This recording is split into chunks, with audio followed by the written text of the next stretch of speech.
No sense going out half cocked.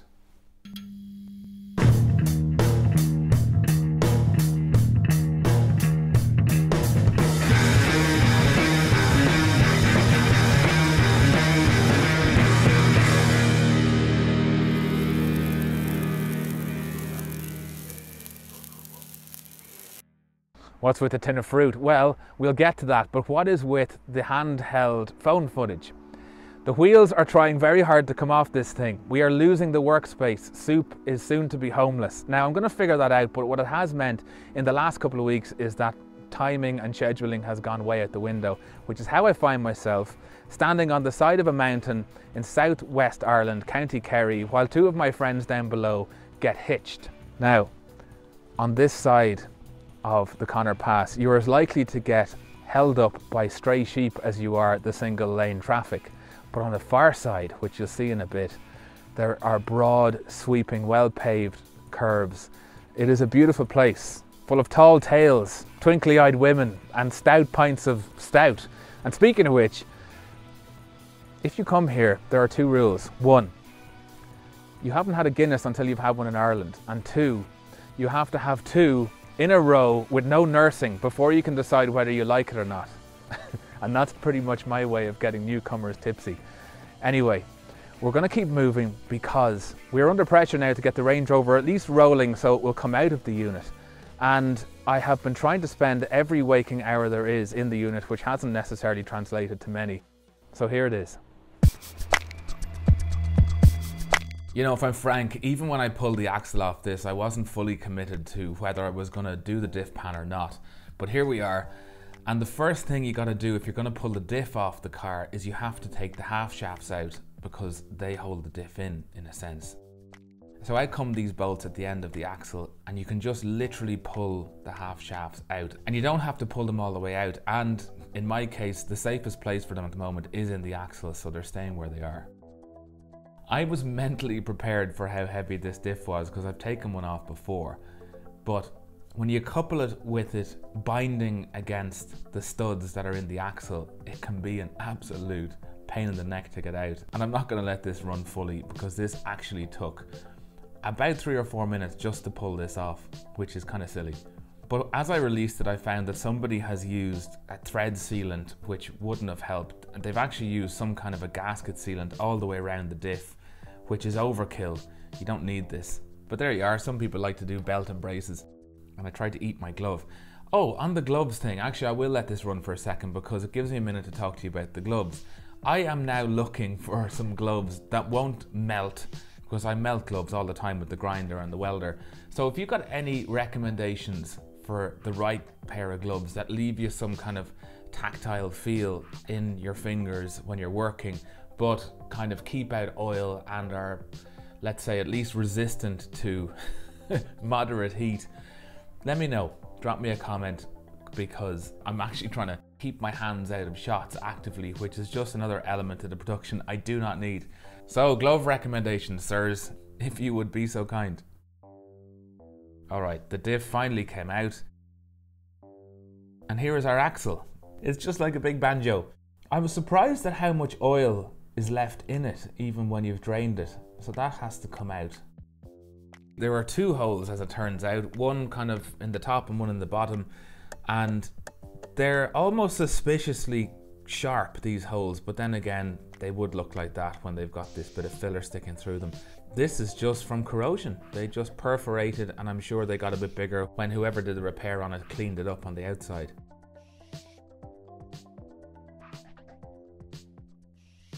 Now we can turn it over and start to cut away the diff pan. And I'm cutting downwards rather than sideways. It's tricky this because you have to try not to go too deep, and I have done in a few places. But we are an extreme close up here and, you know, we're not even a millimeter deep in reality. And we're left with this ridge of old weld, so we're gonna have to grind that back. The first thing I wanted to do was clean this up. And I want to try and keep the swarf that we're gonna create from getting inside the axle casing. But first I need to pull the half shafts out a little bit further, so out they came. Then I cleaned up the area, and what I've done is cut a piece of cardboard to make a cover essentially for this, and I'll use masking tape just to tape it on. Now the problem here was the bit of cardboard I used wasn't flat and the springiness in it was pulling the masking tape up. So I've cut it to the actual size and shape of the hole and let it in. And the idea here is that the masking tape gives us a guide. I can start grinding back the weld, and as I start hitting the masking tape, I know I've gone deep enough not to get into the axle casing anymore, because thick as it is, we don't want to grind that away. And that worked great. Now you can still see there's a bit of my strike through here, but it's not a big deal. Like I say, this axle casing is 6 or 7 mil thick. I didn't actually measure it, but it's very thick. And when we weld this all back together, it will add a bit of strength back in, hopefully. Now the one thing I noticed was this axle casing wasn't particularly flat when it was built. You can see this depression here that, you know, hasn't been ground into. This is not my uneven grinding. And you can see from the masking tape I didn't go too hard. This is an actual dip in the casing. So we're going to have to correct for that with the pan, but that's not a problem. We can do a little panel beating on the pan. Pan beating. Pan beating. Now I've ground away the primer. I don't know if it's primer or paint. It was very thick off the lip of the pan, just so we give the welds as good a chance as we can.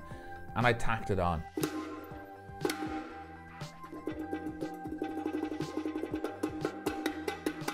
Now I located this thing by eye, and that is not a brag, far from it in fact, because I couldn't figure out how I would do it any other way.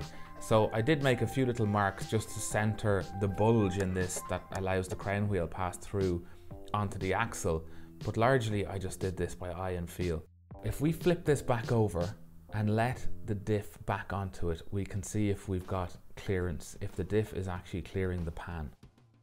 And using our makeshift boroscope, or phonoscope as we'll call it, we can see that there's loads of clearance for the actual crown wheel in that bulge. But what we're really worried about is the place we know it gets close, which is the notches in the axle casing, and that's where the diff pan will also get quite close, I would guess. But you can just about see here, we've got clearance, and actually quite a lot of it. And really what I was doing was listening. You can't hear any rubbing, and to me that would be the big indicator. You would hear the two metals coming together, but we're good, and thank for that. Now if we have a look inside, we're good. The diff was still very much covered in oil and dripping, as is evidenced here by the little bit left in the bottom of the pan, and there is no marks anywhere that it touched and left oil behind it. So back over, and it's time to address the lip of this pan not quite meeting the axle casing. So I just used a hammer and a cold chisel to spread the load and knock the flange on the diff pan down to meet the axle. Okay, next is to tack it in more comprehensively and then weld it. And I couldn't do the welds in any smaller sections than this, just to keep the heat going. And you know what, I see signs here towards the edges that we probably weren't hot enough. This kind of ridge, I believe, means that the weld wasn't hot enough here, which isn't good news, but I know towards the center where I was concentrating, I was definitely getting penetration. And I'm not sure how structural this is going to be in terms of the overall strength of the axle, but I would assume we need to put some strength into it. The tricky bit here, and this was something I was warned off by a couple of experienced Land Rover guys, is getting the heat into the axle but not burning through the much thinner diff pan. So what I was doing was concentrating on getting a good pool and deep penetration in the axle and then dragging that up quickly to the edge of the pan.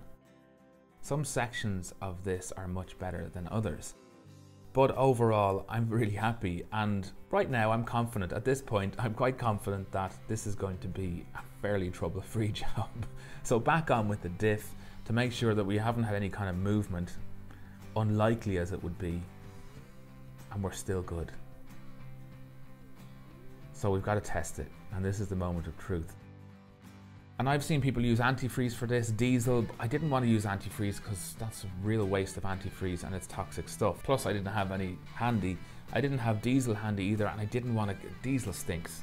You know this. So, you know, using diesel for anything other than putting it into a petrol tank to me is just nasty.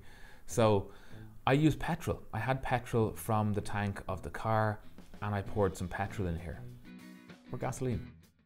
I just used it because it was an oil-based thing. I knew I could easily clean it up. It's a good detergent, it's a good solvent, and it searches. I mean, it's quite searching, I would say, more so than diesel.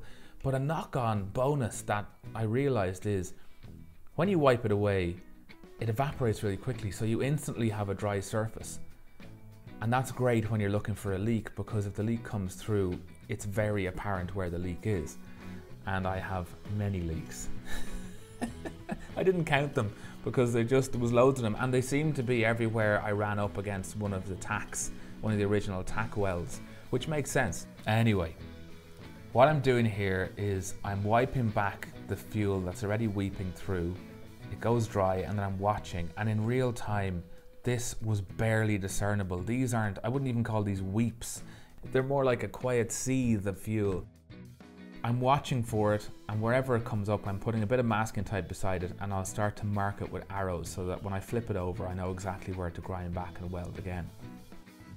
I'll put it to you this way, in real time, the damp patches you see here, they had advanced to this point, but then they stopped because the petrol was evaporating quicker than the leak was flowing. So they should be easy to get sealed up. The thing is though, we had to move on because we've other jobs to do, and when we get this axle in, things need to start moving quickly.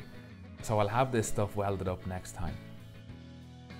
And so we move on to the sheet metal brake, because this thing is crucial to the build of the Range Rover. We have to fabricate floor panels with this machine. Now, we left it with our first piece of threaded bar tacked in, and we tested the spring that's too long.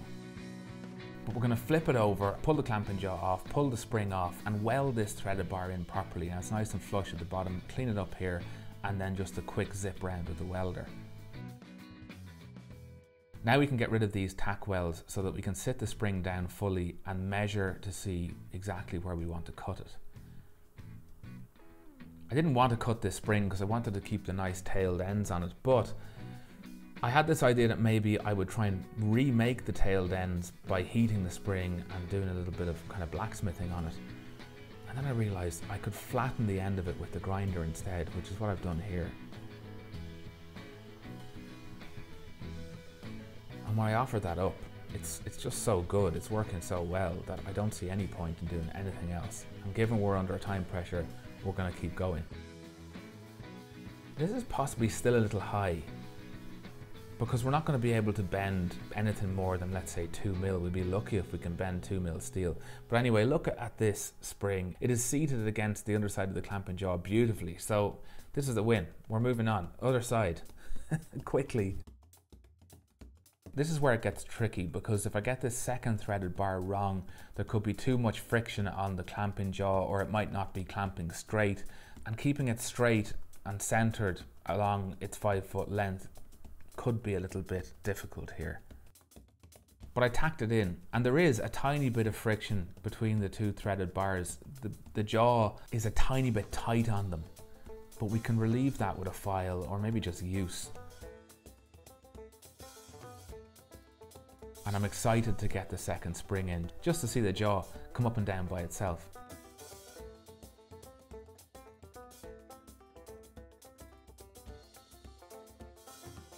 So on go the springs, and then on with the clamping jaw. And the main thing here, I mean, we'll forget about any friction or whatever for the moment. The main thing is, it is true. The folding leaf meets the face of this clamping jaw, dead square. So we got to test it, and I found the longest off cut that I had and put that in, and this is only about, it's little more than a foot long. And I kind of knew before I even tried that I wouldn't be able to bend this just, you know, without some kind of a handle. So then I decided we've got to go straight into making a handle for this thing. And what I have is a section of piano frame and some 100mm by 50mm box section steel. Now, here's a small lesson in pianos. Pianos are kind of like cars on a number of levels. The first thing is early versions of pianos weren't optimal versions. There were some big changes in how pianos are built, and because a piano is a nice piece of furniture, a lot of those older pianos that really aren't fit for use still survive, just as ornaments in people's houses, essentially. And I have a buddy who's a piano tuner and salesman, and like cars, he gets trade-in pianos. And like cars, some of those pianos really aren't fit for use, especially if little Bobby or Susie are being taught their grades. it's no good if they're playing an instrument that A, isn't at pitch, or B, doesn't have the right touch or feel or mechanism inside it to give them a fighting chance. But inside a piano are these beautiful cast iron frames, and these are way too cool to scrap. So I've been keeping them. I think this small section will make a very cool handle for this sheet metal brake. I can't decide quite yet which way around I want it, but this is what we're going to go with. And I want it to kind of mirror the angle of the face of the brake, which is 45 degrees, if my math isn't failing me. So I've made a template to make brackets for this, and I'm really into Art Deco kind of stuff, so I've given it a very kind of simple Art Deco look.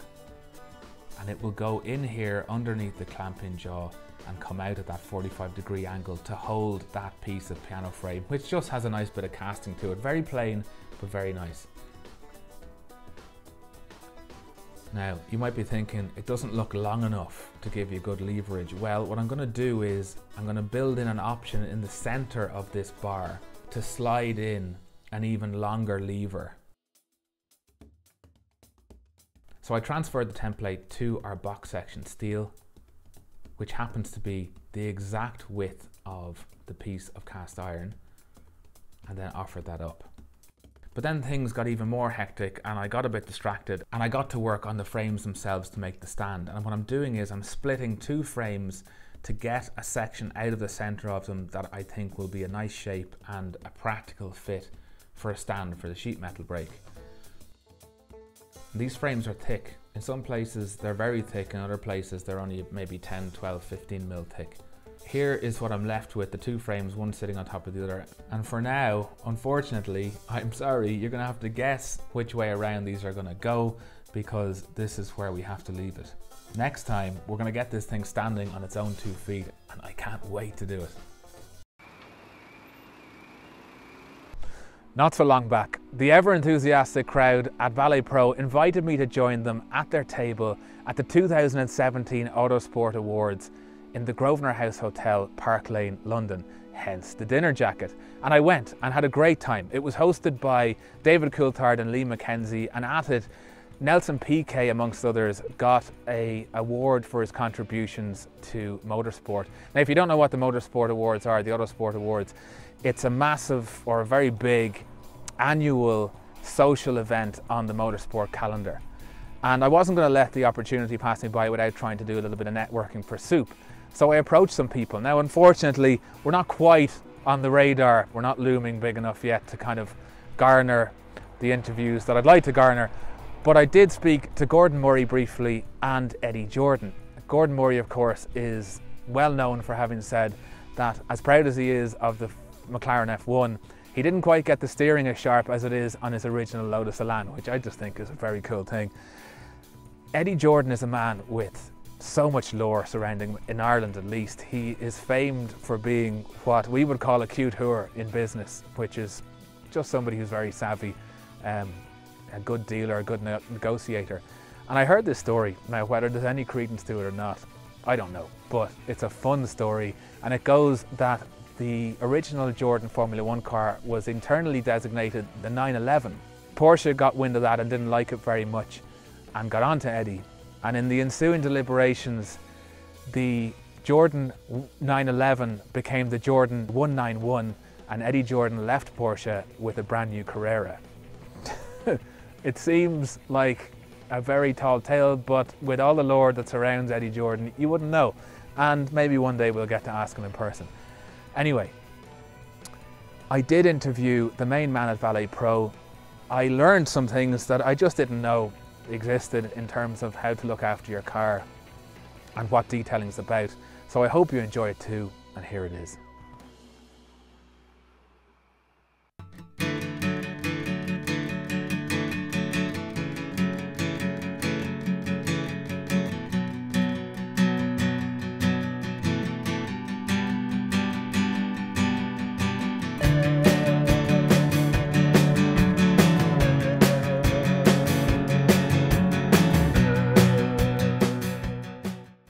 My name's Greg, and I run Vallot Pro, which manufactures car care products. I started in 2004, started in the garden shed at home, and has developed from there. You know, now we're about to move to a place with 12,000 square feet. We've got 13 people working for us. What I started to look at doing was, you know, creating products that were slightly different. So our first product was our blue gel wheel cleaner. Most wheel cleaners that were acid based, you spray it on, and because it's a liquid, it comes up in a vapour. You breathe it in, it turns your lungs inside and out, and it's really quite unpleasant to use. So by creating a acid wheel cleaner that was gel based, it sprayed and stayed on the wheels, didn't turn into a vapour that you could breathe in. So it made the product much nicer and more pleasant to use. Plus it gave you a better contact time on your alloy wheels, which improved the cleaning power. You could then reduce the amount of acid in there, which meant that it wouldn't damage your wheels like a traditional trade acid wheel cleaner would have done.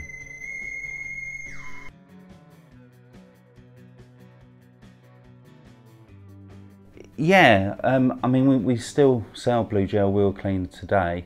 It's certainly not our best selling product, but from that it gave me more of a motivation to start looking at how we could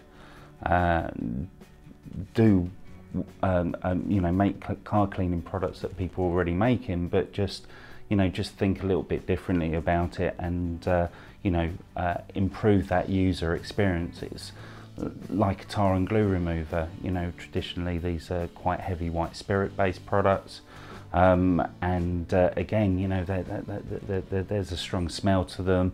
You know, they attack the paint surface, cause a lot of damage to plastics.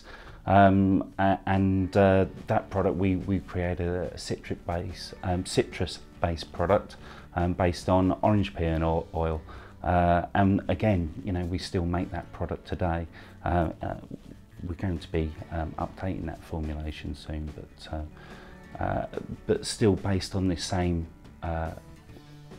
route, where it becomes much nicer for the person to use, but you still get great results, and it's much kinder to the vehicle that you're cleaning. The pH neutral snow foam that got us into Clean Your Car and then Bilberry Wheel Cleaner took off, and you know, they were really our two flagship products at the very beginning, and from there we've kind of bolted stuff in, you know, even though things like citrus tar and glue remover and the blue gel wheel cleaner were done prior to these products, you know, that these were the ones that, you know, the detailing community were really after, a pH neutral snow foam, because I think most of the snow foams on the market at that time were alkaline cleaners anyway, so they were based on like a TFR kind of formulation. So, you know, we came in pH neutral, and you know, that was just what our customers wanted, and actually pH neutral is our best selling product. Really the focus for me, detailing it, is, you know, you've got a beautiful car and you want to keep that car looking as brand new for as long as possible, and in that you've got to use cleaning chemicals that aren't going to show any long-term effect on the car. So traditionally cars would have been pre-washed with a strong traffic film remover and alkaline cleaner.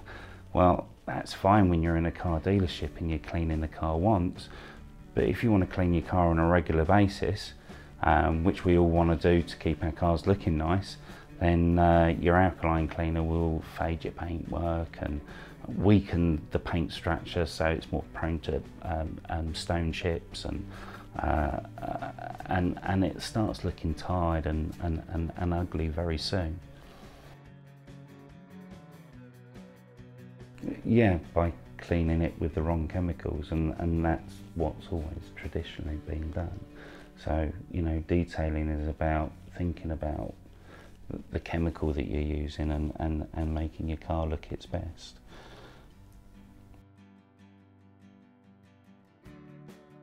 I had an MG Midget when I was 18. I loved that to pieces, and people used to joke that it was a bit of a noddy car because, you know, this massive bloke would get out this tiny little car.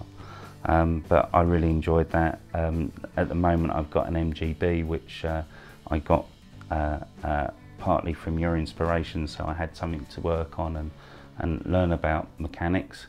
And I drive a TT at the moment as well, but what I really want is a Lotus Evora. Everything we've done is all about supporting our customer base, and our customer base are the retailers.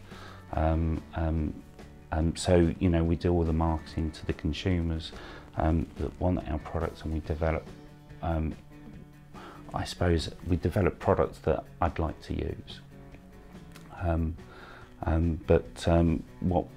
Although we do have distributors on board at the moment, we've not really nurtured and showed them the way that we want to go. So the next 12 months will be very much focused on developing our distributors and making sure that they're able to attract the retailers in and support them in the same way that we do here in the UK.